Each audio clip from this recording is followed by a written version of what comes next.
ప్రియమిత్రులకు శుభోదయం.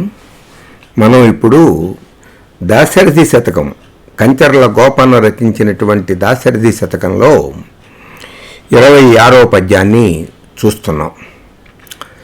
రామనామ మహిమని ఈ పద్యంలో కంచర్ల గోపన్న కొనియాడాడు.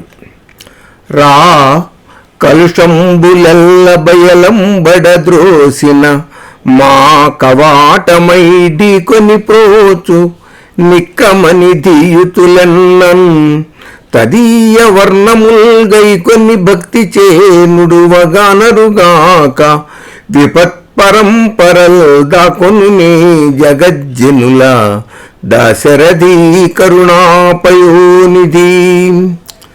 శ్రీరామ, రా కలుషంబులెల్ల బయలంబడద్రోసిన.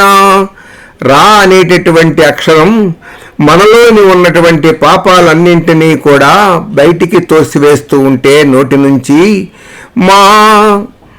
వెంటనే మా అనేటటువంటి అక్షరం కవాటమై ఢీకొని మరలా ఆ పాపాలన్నీ లోపలికి రానివ్వకుండా మన నోటిని మూసివేసి నిరోధిస్తుందని పండితులు చెప్పిన మాటల్ని ఈ మానవులు అంగీకరిస్తే, రామనామ స్మరణ చేస్తే ఎటువంటి కష్టాలు ఉండదు కదా రామచంద్ర.